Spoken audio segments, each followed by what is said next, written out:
Bum bum bum bum bum bum bum bum. Bum bum bum bum bum bum bum bum. Bum bum. Yes, I'll put on my microphone. And I will get out my notes. And I will be ready to present to you Coffee with Scott Adams and the thoughts of the day, the news, and the beginning of the best day you've had since yesterday. Yeah, today's going to be a doozy. It really is. And before we get started, you know what you need. You need a cup or a mug or a glass, a tankard, chalice, or stein, a canteen, jug, or flask, a vessel of any kind. Fill it with your favorite liquid. I like coffee. What the hell? Just imagine this is my coffee and that I didn't forget my coffee cup downstairs. You're going to have to use your imagination, okay? But it's the dopamine hit of the day. It's the best part of the day. It's a simultaneous sip. Works with any beverage. It happens now. Go.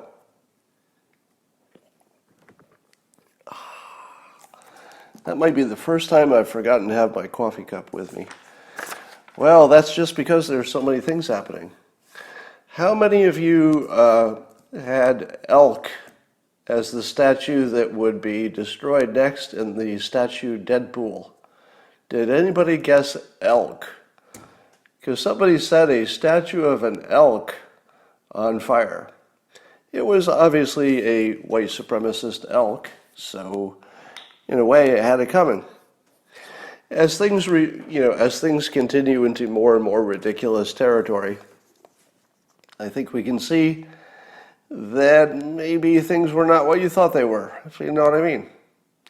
All right, I've decided that if you were to write the summary of the year 2020, you could do it with one sentence. Here it goes. The one sentence that summarizes 2020. We measured everything the wrong way. Is it my imagination, or are something like 90% of the problems we've had in 2020 all around the same problem, that we don't know how to compare things, we don't know how to measure things, we don't have the right data, we don't know how to study things?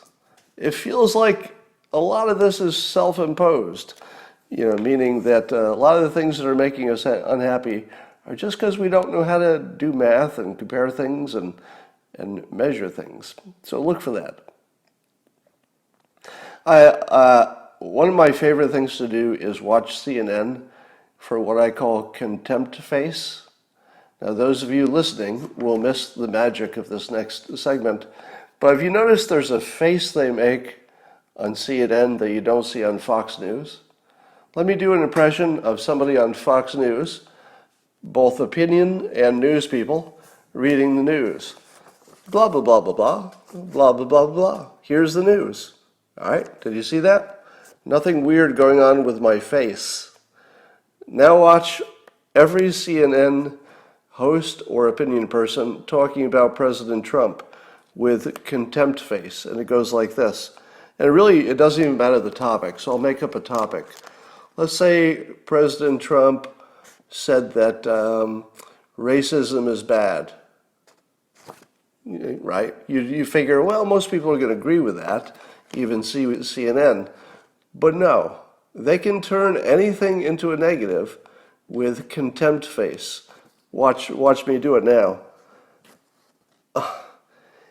And the president, he is claiming that racism is bad. Clearly, he doesn't mean it, and you see what I mean? Contempt face. Now, you can turn no story at all into a CNN feature just with contempt face. You just have to add the contemptible face, like, I'm so confused and I hate it, and what's going on here? And I see it from another world. I just don't know. I can't even form a sentence. My contempt face has taken over my brain. Well, enough on that. People have questioned me lately because I've said two things that sound contradictory. And they do sound contradictory, so I'm going to clarify. I've said that in the corporate setting, the strategies are bullshit. And they are. In the corporate world, the person at the meeting who says, "What's our strategy?" is usually just the dumbest person in the meeting. And companies have largely given up on the whole strategy thing because there's just a lot of things you need to do right. That's it. Is it a strategy for Amazon to be in the package shipping business, or delivering products? Well, it turns out that just describing what you do doesn't really turn it into a strategy. Nor does it account, if you have a strategy in the corporate world, nor does it account for changes in opportunity. So your strategy might be, we're going to make the highest quality product, and that's your strategy. How long does that last? It lasts until somebody else makes a better high quality product, and you can't compete. Then what do? You say, well, what do we have going for us? Oh, well, we can make a cheap product, and we can make a lot of them. So people will change their strategy in the corporate world to whatever is the best opportunity at the time. So strategy doesn't make as much sense. But in your personal life, that's where strategy matters. The things that you specifically are doing, you can have a strategy. So a strategy would be, for example, go to college. A strategy would be stay out of jail. A strategy would be nice to people and hope that they return the favor. A strategy might be to have systems instead of goals. A strategy might be to build your talent stack. A strategy might be contacting people to network on a regular basis. So in your personal life, whether you call it a strategy or a system or whatever word you want, it's really good to have. In the corporate world, it just devolves into jargon and it changes on a whim. But will it ever be a bad idea to improve your talent stack? No, it'll never be a bad idea. Will it ever be a bad idea to increase your network? Nope. No, there's nothing that could happen that would make that a bad idea. But in the business world, there's so much happening that can change what your priorities are that a strategy just makes less sense. And in a practical world, in a practical sense, if you put 5 people in a room, they won't agree what the strategy is anyway. So in the corporate world, they can't agree what the strategy is. But if it's you personally, you just pick one and go. Nobody's going to argue with you about your strategy. So it turns out that Joe Biden is getting a very wide lead with the people over 65. And I was looking at some anecdotal stuff. It's hard to tell anything from anecdotal, but they seem to blame the president for the coronavirus. I saw a CNN interview one elderly gentleman, a retired banker, who said the only good thing Trump's done for the economy is juice the stock market, and even that's low now. And I thought to myself, I don't think he's looked at the stock market lately because it's looking kind of strong at the moment. So old people do not make decisions based on data. And nobody else does either, but the old people might be a little extra, not connected, depending on how old they are. So here's the thing that is not factored into any of the polls at the moment. The only thing that moves old people is fear. If they're not afraid, then they get to make their decisions based on their complete lack of information, which is normal. If they're afraid, then they will do whatever they can to limit their fear. Now, the thing that senior citizens are most afraid of is losing what they have. They're a little less concerned with getting new stuff, at least the ones who vote, than they are about losing what they have. So that's the fear that senior citizens have, which is, I can't go back to work. Whatever I have is going to have to be good enough. I can't give any of that away. So you could scare senior citizens into thinking they will lose their stuff. What would it take to scare senior citizens back to Trump? Just lots of information about the protesters. Just lots of information about what the left actually looks like and what they want to do.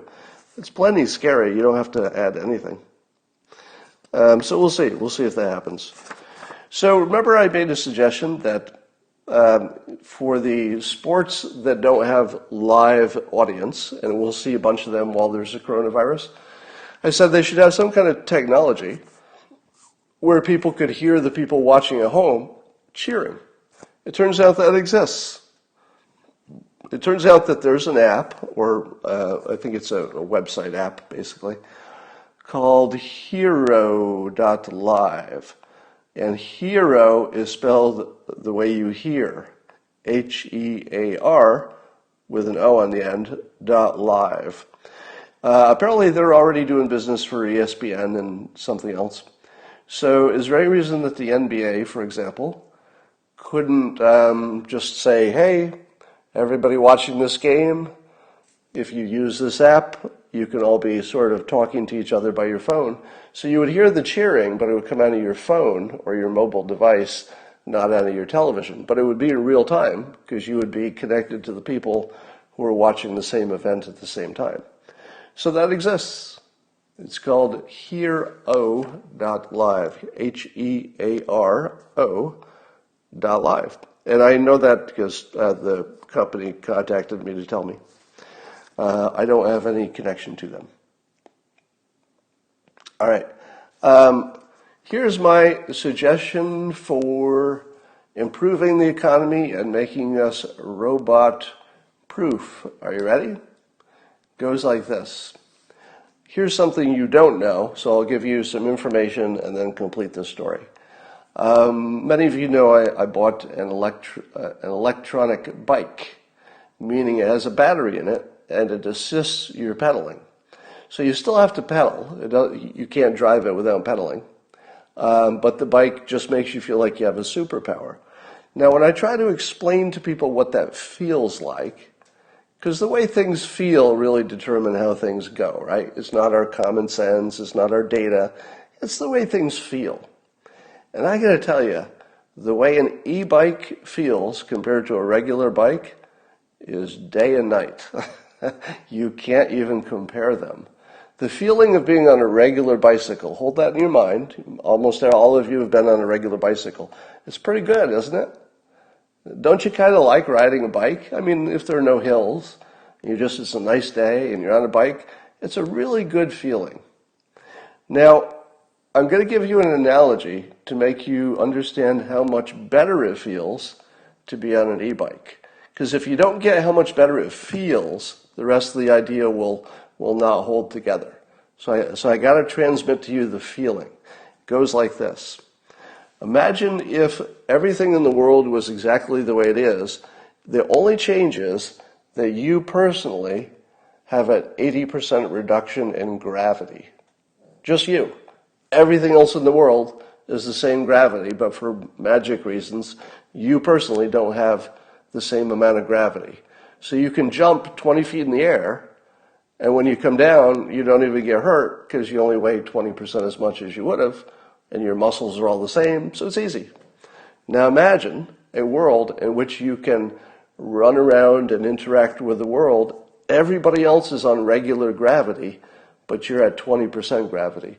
You can jump from things, you could jump up on a ledge. If you saw something, way above you, you could just jump up like a cat jumps up on a counter. You could run with, like 20-foot leaps. Imagine what that would feel like if you didn't have gravity just on you in a world where everybody else has gravity. It would feel amazing.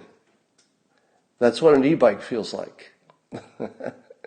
I've never had a physical activity this addicting.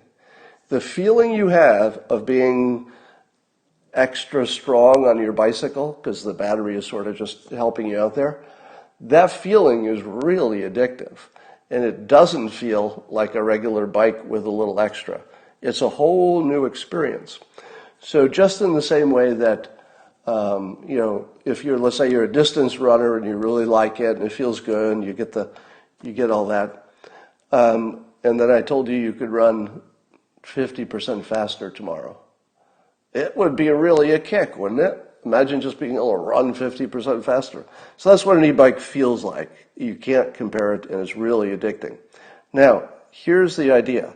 The cost of e-bikes will continue to plunge because the big cost is in the battery, and the battery costs are dropping fast. Actually, I don't even know if the big cost is the battery, but the cost will drop as the popularity increases. If you try to buy an e-bike, it's already hard to find. Most bike shops have them, but most of them are sold out. And I told some of you the story about when I test drove it at the bike place. The guy said, "All right, here's your, just take it out in the parking lot." It was a really big parking lot. Just drive it around and see what you think. I got an e-bike and I took it 50 feet, and then I turned around and drove back 50 feet. Right? I just sort of drove to the end, straight ahead, drove back, and he said, "What do you think?" And I said to him, the bicycle salesman, "Has anybody ever ridden an e-bike and then not bought it?" And he laughed. He said, "There's something called the e-bike smile, that after somebody does a test run, they come back and they can't get the smile off their face because they're experiencing almost a drug rush. It's so cool." And he said, yeah, they basically, if you can afford it and you do a test ride, you leave with the bike. That's it. He said, basically, you just leave with the bike. I left with the bike. 50 feet, sold me on that frickin' thing. So here's the thing. Still way too expensive for normal use, but prices will come down fast. Here's what we should do. We should build a national bike path that gets to all the good stuff in America. Now, of course, seasons matter, so you couldn't use it all year everywhere. But imagine, if you will, a major effort to build really good bike paths that are a combination of, you need a bridge, a tunnel, you need to connect some things. There are already a lot of bike paths, but you want to get them off the road because the road's just a terrible place for a bike. It's just no fun. So even as good as the bike is, if I'm in heavy traffic, even in a bike lane, it's not much fun. You need sort of your own, bike situation. Now, why is this such a good idea? Because it's the type of job that you could learn to do, which is building a bike path and all the things associated with that you would suck up a lot of labor. It would be universal because there's no place you wouldn't want to do it. The government could say, yeah, we'll pay for it. We'll train you, get people working. And then here's the killer part. How are you going to build a country that's safe from the age of robots when everybody loses their jobs? And the answer is, I think we have to become a tourist destination country, the best one. The United States, with a bike path across the entire country, would first of all make it possible for anybody to have a vacation. Because you could just get on your bike, say, all right, or rent a bike. It would probably be as much rental as it would ownership. So you could just rent a bike. Going 100 miles on an e-bike is actually trivial. You can go 100 miles on an e-bike and you just enjoy the ride. You wouldn't even necessarily be tired at the other end, depending on the hills. You do have to pedal a little bit on the hills, but it's easy. So these are the types of jobs that if you built a network of bike paths, you would need lots of support all along the network. You would need lots of bike repair places, kind of a job that people can get into young. You would need lots of food and water and other resources for bikes all the way. And you would build basically a destination that anybody from another country could come over to any part of the country and then use their e-bikes to get to a huge circle of places without transportation problems. Hey, people say it's a good idea. That's the first time I've seen so many people like my wild ideas. All right, enough on that. So think about that for a little bit. So here's a little update for you. I've told you sometimes I plan things years in advance. So sometimes I'll set up a situation that can't pay off for 5 or 10 years. Very typical in my life. I've done that. And one of the times I did that was with this book. which many of you know, how to fail at almost everything and still win big. When I wrote this book, which was full of useful framing, shall we say, about how to have systems instead of goals and how to stack your talents and basically how to organize your life, a life strategy, if you will.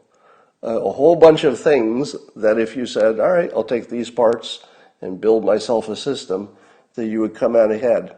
And the thing that I planned in advance on this one is that there would be something like a 5-year lag between the time that the first people read it, because usually a lot of people read it when it's new, but not a lot of people read a book after it's been out for a while. All right, so you get most of your readers up front. And I knew that when people read this, that I would get not a #1 bestseller, because I'm a cartoonist giving people a book that's outside my realm. And generally that's a hard sell.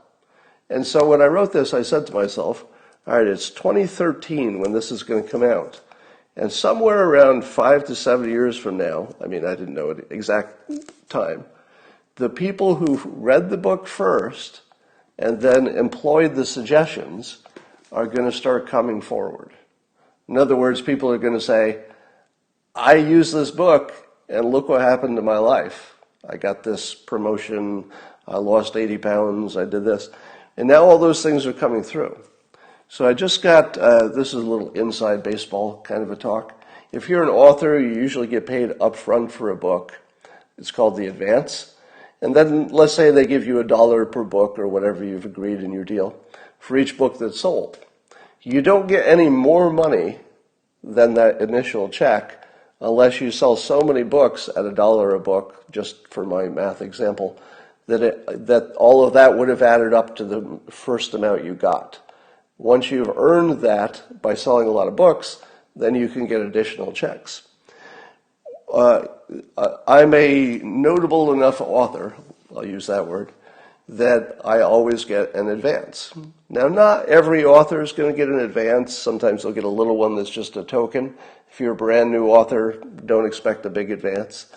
But if you're well known and you've published a lot of books that did well, you get an advance. What is unusual, in my case, is to sell more books than the advance covered. And I just got a big old royalty check for this thing. 2013, and it just blew through its advance. It actually doesn't stop selling because the people who read it early are now reporting in and recommending it. And almost every day you see somebody in my feed recommending it with a story of how it helped them. So if you haven't read this, and I'll say this again, every author writes a book because they want you to buy it, and it's part of their job, so they would like to get money, right? So, we're all adults, right? Authors write books to make money. We know that, right? We don't have to argue about that. But I don't do things for one reason anymore. My life is now rich enough in, let's say, all the ways that I just don't do things for one reason. So I wrote this I meant it for my stepson, honestly, who tragically died of an overdose before he finished it. He had started the book, actually, but he hadn't finished it. And it was really for people who just didn't have let's say, a father figure or a role model. They just didn't have anything in their life that would tell them how to organize a successful life strategically. So I thought, well, this will be like a virtual dad, or it could be virtual mom to make it less sexist. Somebody who just gives somebody that guidance that is not common sense. So I hate advertising stuff. It's just the creepiest thing. But if I didn't know that this changes lives, I wouldn't do it. I mean, it really changes lives, and far more than really even I hoped it would. So that's the good news. So here's something interesting. I think there are 3 different studies that came out yesterday and today, or the last few days. I think there are 3 different ones showing hydroxychloroquine works. Have you seen them? Yeah, somebody's mentioning Atomic Habits. There are a lot of books that have explicitly mentioned my book that went on to become huge bestsellers. So you'll see a lot of people who, and they say that. They say, I got some portion of my book or my ideas from specifically this book. So it's actually influenced a lot of bestsellers since then. So hydroxychloroquine, it turns out it works. Now, I'm still waiting for more evidence, but when it was tested in the first rigorous study, it showed it worked, like pretty well. Now this was tests of people who were already in the hospital. My smartest thinker, I guess, who I always ask for advice on this, said, yeah, it looks like a good study, but the way they did it, there's a methodology imperfection that you have to take seriously. So I will still say, even though there are 3 studies that seem to show hydroxychloroquine clearly makes a difference in a good way without actually killing people, I will still say we're not quite there. Not quite there. If I had to put the odds on it, now, I would raise it quite a bit. I'd say at this point it looks like 75% chance it's a positive thing. Maybe not a game changer, but probably a 75% chance it's more good than bad. So that's my current update. So how good was the president's day yesterday? Studies were coming out saying hydroxychloroquine works. The news was reporting that he's pro-mask now, so that solved one problem. And the economy was screaming again. The economy again beat expectations. All right, let's review which pundits and experts were right and who was wrong. If you took my advice, let's say if the country had taken my advice, we would have closed the travel from China 1 week sooner than it happened. So I was maybe one of the first few people in public who said, close travel. If you'd listened to me, you would have known that masks were, of course, obviously effective, and that the government was, of course, obviously lying to you about that from day one. I said that really loudly from the beginning. So you would have been wearing your masks sooner. I said early on that we don't know if hydroxychloroquine works and we can't trust those studies, but the risk-reward is probably good, meaning that given the low downside and the anecdotal but unproven potential upside, it just made sense to be using it. Now that is proven correct. All right? So I see somebody in the comments saying masks are not very effective. That question is settled. So if everyone now and then somebody will send me something saying, oh, there's some dispute about whether masks work, I don't entertain that anymore. I do not entertain even the argument that masks don't work. It's overwhelmingly obvious, and you wouldn't even need data. The data supports it, but it's just overwhelmingly obvious, I'm going to say. All right. So, and I will add one other thing on there. Who told you that the recovery would be surprisingly good? Surprisingly good. Me and President Trump, right? Now, both of us loudly and often said, you're going to be surprised how quickly the economy comes back. And I gave my reasons, which was that nothing was broken, so, and people were already trained, so it'd just be a little easier to ramp up than it would be if you had, massive destruction of some kind. So sure enough, my estimate of how the economy would come back would exceed expectations of the experts, and it has. And I said that a lot of times. I said it would blow past what the consensus assumption would be, and we're there. Other news from another area: Iran had a mysterious explosion. It's called a mysterious explosion at one of the key buildings at a nuclear site in Iran where I guess they make advanced centrifuges. This would not be the first time that an Iranian centrifuge facility had a, quote, mysterious problem. You remember the other one, which was there was a famous cyber attack that made their machines go crazy and ruin all their centrifuges? Well, this time just something exploded. Now, what's one of the things that people warned the United States about when the coronavirus hit? Here's what we were warned. Hey, watch out, United States.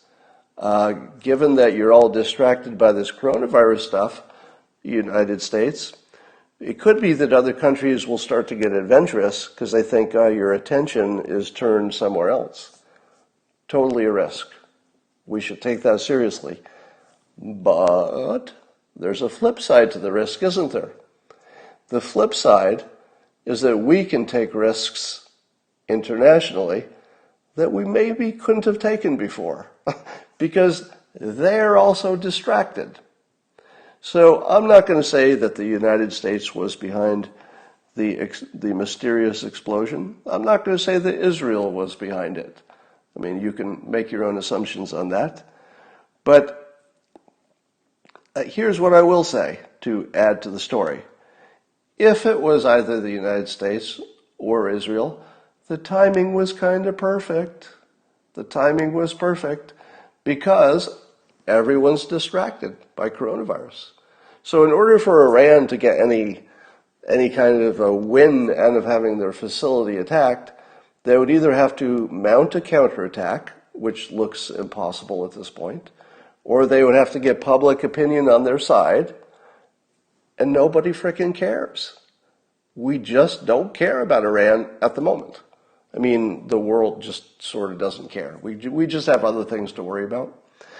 So if you look at the situation Iran is in, their budget is completely blown up. I think their taxable income, the income they get by taxes, is just a fraction of what they're spending now. So they're on a fast track to complete destruction. So they've got runaway inflation. Their government budget is toast. Their oil revenue is nothing. The sanctions are cutting off their other ways to make money. And they've got a big coronavirus problem. And they're still trying to keep their proxies alive, and whatever they're trying to do in Syria is probably not working out. It's getting expensive. So Iran is really on the ropes right now. And if Israel or the U.S. are getting adventurous in terms of trying to push them over the edge, it is the perfect time. It's the perfect time to do it. I've often said that the most important things a government does are the things you never find out about. So, it could be that we're deeply involved in whatever this mysterious stuff is going on, but you're never going to know. Or maybe years from now you'll know. Here's an interesting factoid that will blow your mind. Are you ready? One of the reasons that you listen to this Periscope, the regulars anyway, is that you like to hear something that you hadn't heard before, or have something framed away that just makes you go, what? And it's especially delicious if it's something that you are positive is true. You've always been positive it's true, and then you find out it isn't. It's kind of fun, isn't it? Admit it, it's kind of fun to find out that something you thought was true your whole life just isn't true. All right, I got one for you. Now you'll have to fact check me on this, but I'm going to give you a claim. This sounded plausible to me, but I'd like you to check it out for me, okay? So here's the claim that I believe every conservative believes about what needs to be fixed in the black community to get us as close to racial parity as possible. Correct me if I'm wrong. Conservatives overwhelmingly believe that the family unit, staying together, in other words, not being divorced, and having two parents to raise a kid, especially fathers, right? Especially fathers, that's critical, and that there's a gigantic difference in the black community with 70%, I think it's 70% of black babies are born to a single parent. Now that's what you know, right? You're a conservative. You believe that the black babies in 2020, 70% of them are being born to a single parent, and you believe that the key to success for any baby, like really the most important thing, is to have a solid family unit that can kind of guide your upbringing, right? Those are the things you believe are true. Here's a little factoid from Darrin Bell, who is a African-American cartoonist who I've known of, and I've known his work for years. But he got involved in one of the Twitter threads, and he dropped this little red pill on me. So I'm going to drop the red pill on you that Darrin Bell dropped on me. But you have to fact check this, okay? And it goes like this. It is true that 70% of black babies in 2020 will be born to single parents. But remember what I told you at the very beginning of this podcast? When I said that the biggest problem of 2020 is that we're measuring the wrong things? Apparently, a huge percentage of that 70% who are single are just living together like they're married. And the father is completely involved. And that if you were actually to look at father involvement in a two-parent situation, it's pretty close. It's pretty close. So your most major assumption that these fatherless black kids are disadvantaged by the fatherlessness, according to Darrin Bell, and this is what you need to check, it's just not true. They're technically not married, but they operate as a married unit, and so the father is completely involved. And in fact, if you dig down to feeding and bathing the child, the black fathers, married or not, are in some of those categories actually more involved on average than white fathers. Now look at the comments. Watch the comments go by. Don't think so. Nope, they don't. Blah, blah, blah. Somebody's having cognitive dissonance. Somebody is excited by it. Having a guy in the house doesn't equate to a father. Remember, the second part of the survey, and Darrin Bell sent the information so I could look at it myself, the second part went down to the details. You know, do they feed and bathe the kid? Do they watch the kid? And the answer is yes. So whether that's a father or the new boyfriend, statistically, that kid's still getting a father. Now, check that for me. Look how many of you are having real trouble with that. Yeah, a lot of you are not liking this at all, because it just blew up your most basic assumption. Now, is it true? I would like you to check that, because if it turns out that Darrin Bell is the one that's wrong, well, let's find that out. So let's put a tack in that. By tomorrow, somebody will have tweeted at me or told me the truth. Yeah, I'm watching the comments. Complete disbelief. Hard to believe. Somebody says it does pass the sniff test, but you're not sold.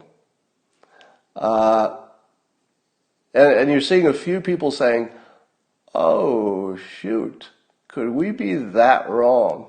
And the answer is you could be. You could be that wrong. Now, before I talk about some potentially helpful things for the black community, I would like to update you on my free speech exercise. So as you know, I've been seeing how close I can get to the line of cancellation, not just for fun, but to see if I can get to a point of useful, productive communication on a really sensitive topic, race in America. In order to be useful, I told you in advance, I'm going to have to walk right up to the line of cancellation, because if I don't get right up to the line, I'm not going to be able to be honest. And if I can't be honest, well, I'm no use at all. Ignore my, that's my dog who's sleep barking. If you hear that in the background. When she sleeps, she runs and barks in her sleep. Anyway, so as part of my experiment to expand my free speech so that I can get to the point of being actually useful, I tweeted this. And by the way, I don't think I could have tweeted this 1 month ago. But today, no blowback. So far. Could come later. So this is the tweet that had no blowback, if you can imagine this. This is from me this morning. I said, Black Lives Matter is a violent, racist organization that includes lots of people with good intentions who don't fully understand what they're signing on to support. Now, don't you think I would have got canceled for that about a month ago? But today I can say it. It's partly because the conversation is getting richer. It's partly because people are a little bit more desperate for something that sounds like it's useful, something that's true. And let me say this as clearly as possible. And if there are any African American people watching this, there always are. It turns out I've got a fast-growing part of my audience is African American men and women. More men than women, because I get more men on here than women. But it's a fast-growing portion of what they're watching. And here's why. The next thing I'm going to say, I think, is why that is. It's just my hypothesis. I can't prove this.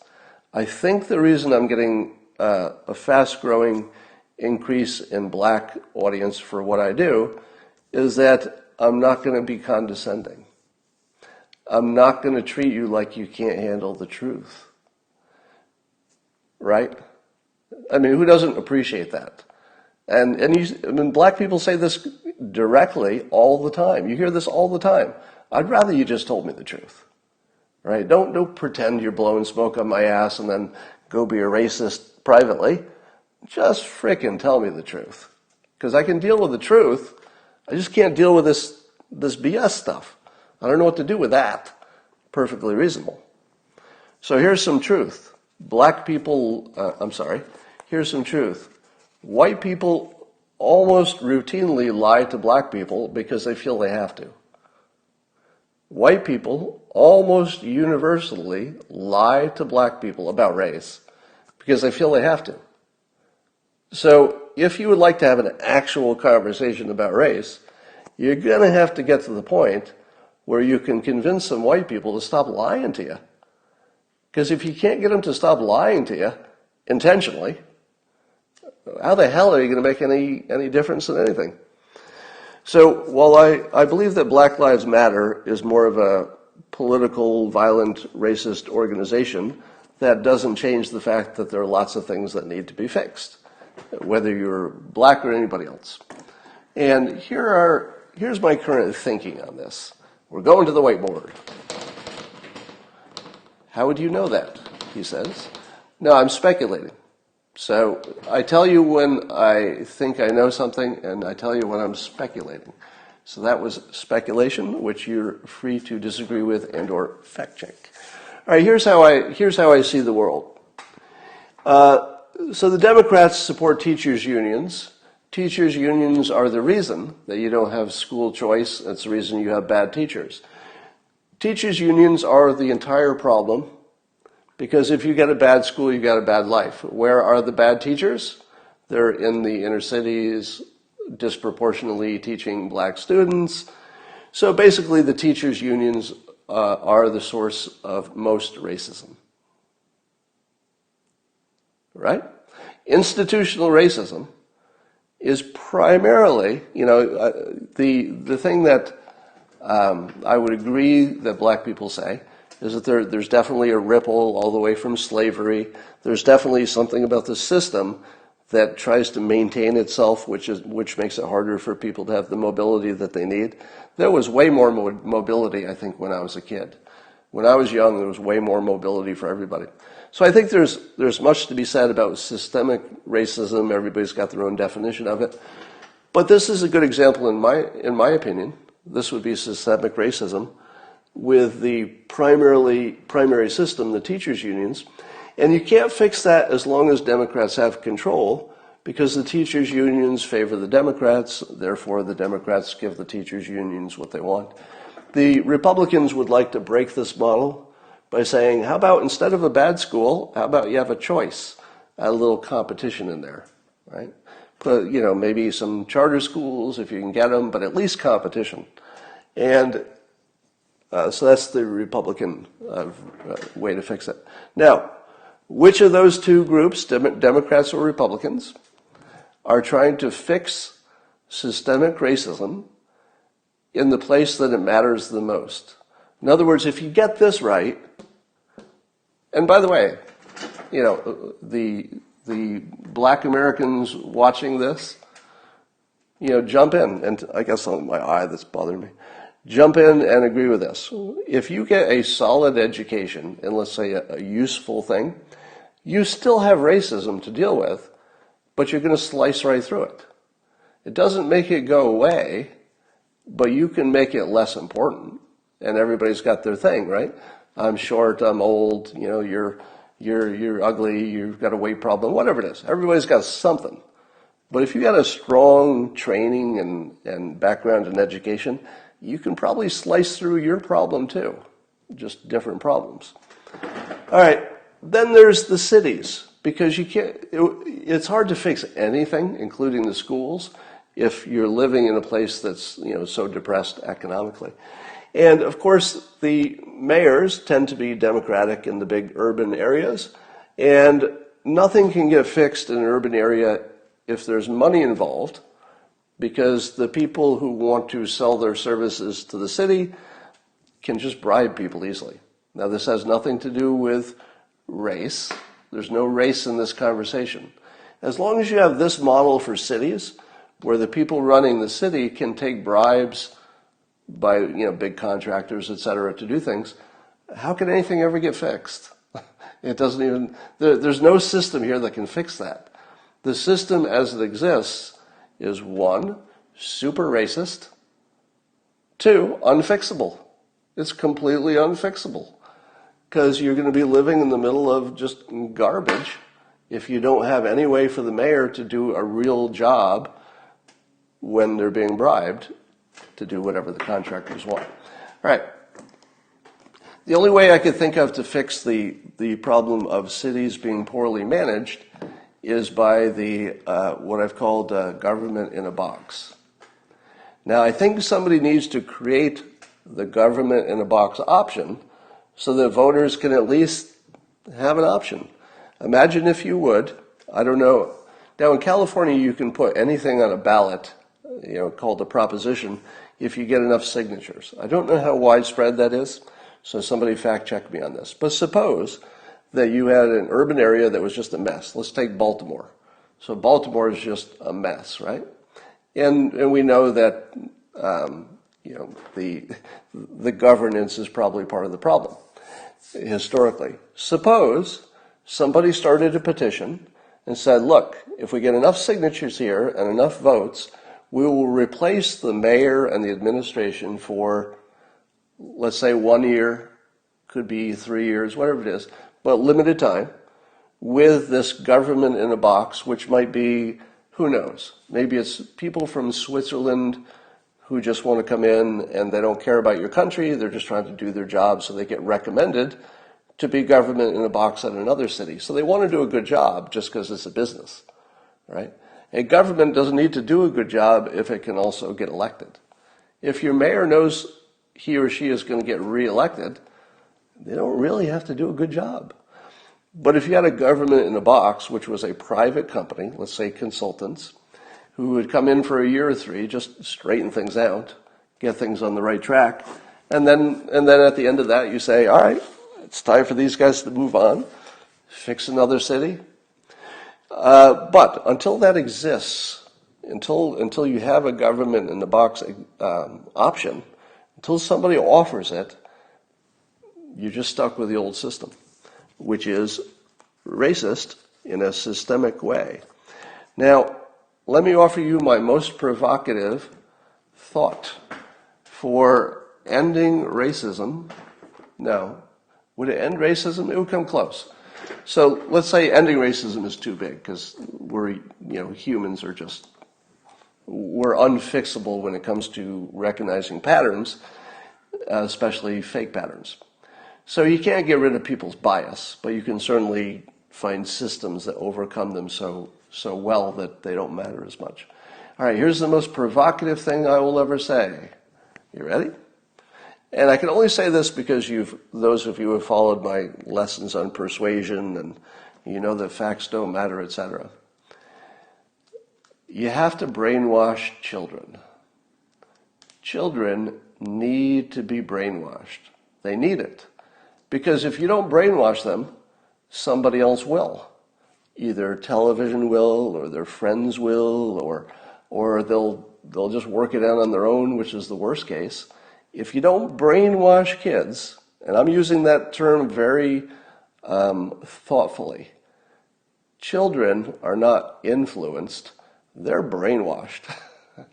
And you got to do it right, or you don't get a good kid, right?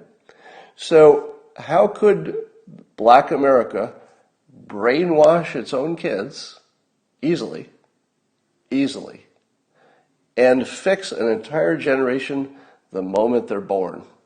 Right? So here's an idea that won't fix people who have already been born and have already reached a certain age. I'm talking about something that would stop it cold from this point on, so that the next baby born would be born into a better world. And here it goes. You convince somehow, because this would require persuasion as well. So the Black community would have to embrace this wildly for it to work. You embrace this, that education is the key to success. Now, education including any kind of profession. So I'm talking about a skill stack. I'm talking about the kinds of things you would learn in this book, etc. And so this is all education, but I'll say a practical education. So imagine, if you will, that Black America says, hey, let's end racism. And everybody will say, that's not possible, that's too hard. Oh yeah? Watch this. Watch this. We're going to get every mother, you don't even need the fathers for this. And I'll tell you why you don't need the fathers in a minute. But you don't need the fathers to be part of this. Just the moms. Keep it simple. The fathers can help, but they're not required. And the mother, from the first time the baby can hear, says, you're going to college. Or, education is the thing. Education is the thing. Education is the thing. And you just brainwash those kids into thinking education is the thing. Now, I've gone further and said you can make a checklist and say, if you check any of these boxes, you're not going to succeed. One of them, did you have trouble with the law? Did you get involved with drugs or a gang? So it's sort of an easy checklist. And you just give that checklist to every new mom in an urban area. And again, this works for everybody. The fact that I'm talking about the Black experience doesn't mean it's limited. This would work for everybody. And you just say, here's the checklist, kid. Oh, you're only 2 years old, you don't quite understand this? Well, look how important it is. I know you don't understand it. Then you're 3 years old, still don't understand it, but you realize there's a checklist. These are the things you need to do. Stay off drugs. Education is the key. Then the kid's about 5. At around 5, they don't understand how the world works, but the brainwashing becomes permanent. Education is your way to success. Education is your way to success. Education. And again, practical education. I'm not talking about, an English degree. I mean, it could be mechanics or programming or any practical thing. And what would happen 18 years from then? Or let's say 21 years from then. 21 years from then, let's say that every Black mother just started drilling that into their kids. Doesn't mean they all do it, but they're drilling it in. And you start developing a generation which 21 years from now, you're an employer. All right, you wait for this. Here's the good part. It's 21 years in the future, and you're an employer. A Black applicant comes in, fresh out of college. What do you say to yourself? Because you're a racist. Because everybody's biased, right? It's just not something you can turn off. So what do you say to yourself 21 years after that all started, hypothetically? You say to yourself, Oh, good. I got a super baby. I got a super baby. You're hired. Because all you want to hear, if you're an employer, is that you got a kid who came up through a system from the moment they were born, educate, educate, educate, educate, educate, educate, it's your way out. You tell me that kid doesn't get the job? No, that kid gets the job. And what happens when that kid, well educated, does well? Well, people start noticing it. You could, in one generation, turn racism upside down. And you could say to yourself, black kid comes in for an interview, he's 21, and he was born, from the moment he was born, he was drilled with education. White kid comes in, looks like sort of a similar background, but you don't know what kind of programming that kid had. I don't know. I think you take the one that got brainwashed the most productive way, education. Now, why do I mention this? Because this is what my mother did to me. My mother was not educated, nor was my father. Both my mother and my father had to repeat a grade in school. Now, my mother, because she had some family problems, my father, because he just had a low IQ. So he just failed a grade in the way that people do. So neither of my parents had any college, but from the moment I could understand language, my mother said to me, you're going to college, it's the key to your success. You can do anything you want. You're going to college, it's the key to your success. You're going to college. Now, she didn't have any money and didn't even know anybody who'd been to college. But that simple little mantra, if I could call it that, programmed me. It programmed me. There was not one moment of my life that I didn't think I was going to college, and we couldn't even afford it. We couldn't even come close to affording it, especially with 3 kids. We figured it out. I got some scholarships, and my brother and sister went to less expensive colleges, etc. We figured it out. But we never doubted that that was the path. Now, that's my suggestion. It's something that 100% of people could do. There's no mother who couldn't program their kid. You just have to say it over and over and over again. That's all it is. Kids can be programmed just by repetition. Consistency and repetition. That's all it is. In one generation, you could turn a black applicant into a super baby. In other words, the employer says, yeah, I want somebody who came up with that kind of programming. All right. That probably was just about all I wanted to. Oh, yeah, there's another interesting thing. Elon Musk is having an online debate with some other smart people and experts. And Elon is pointing out that the coronavirus test kits can be as inaccurate as 50% false positive. It could be as high as 50% false positive. And he's saying that's the reason the number of infections seems to be going up.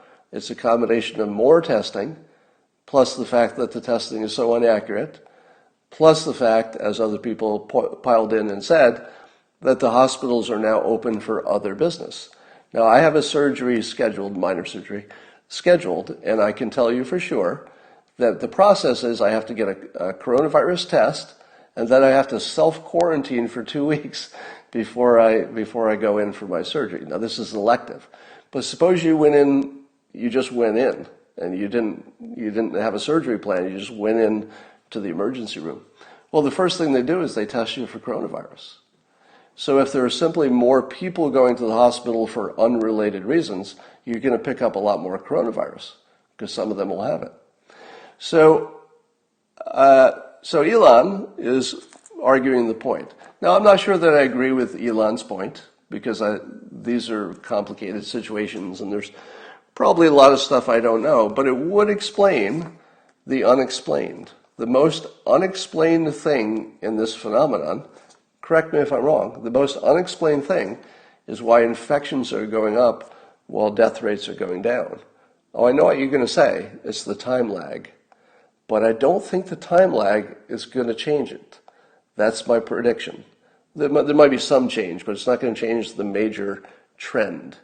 The major trend is that infections are going up and deaths are going down. I think that's going to continue. And I don't know how you would explain that other than you're detecting more cases that are the mild kind. I mean, that would be part of the explanation. The other part could be they're doing better with meds, they're doing better with ventilators. They're just getting smarter in general. It's possible. All right. That is what I wanted to cover today.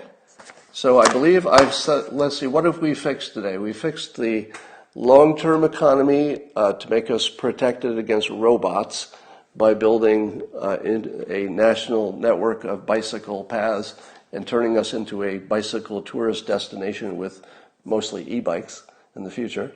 We've fixed racism by, I told you a mantra, 3 words. No, how many words? Education is the key. Education is the key. All right, 4 words, 5 words, whatever you want. But something like that, a little mantra for mothers, would transform children. Now, you still have to keep them out of jail and all that, so that's another problem. And of course, if you voted Republicans in, you could get maybe some school choice, and that would fix your school situation. Yeah, I think we fixed just about everything today. Is there anything I haven't fixed yet? I don't think so. I fixed your personal lives, so you all have better lives because of this. Yeah, I think almost everything is fixed. Do we have any other problems you'd like me to get to? All right, well, let's end on that because I think that's the good news. And things are looking up. Stock market's good. This country is going to be fine. And so will you. Talk to you later.